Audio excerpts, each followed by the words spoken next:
বাবাকে দেখছি অভাবের সংসারে। 27 দিন তারাবির নামাজ যেদিন শেষ হয়েছে তারপর দিন একটা পাঞ্জাবির কাপড় কিনে দিছে আমারে। ঈদের দিনও সকালবেলা, আমি ঈদের দিন আজ ঈদ ফজরের নামাজ পড়ে আমি টেইলারের দোকানে দাঁড়ায় ছিলাম। আমার পাঞ্জাবিটা তখনও সেলাই হয় নাই।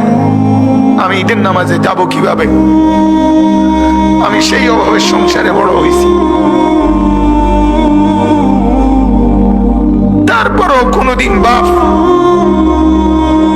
অবৈধ রোজগারের পিছনে যায় নাই। এক মসজিদের ইমামতি করছে 43 বছর। আব্বা এক মসজিদে নামাজ পড়াইছে, এক মসজিদ। 43 বছর এক মসজিদের ইমাম ছিল আমার বাপ। এটা বোঝা উচিত নিজের সন্তানকে গুনাহের রোজগারের উপরে নামাই দিয়ে কেমনে সুখ আসবে?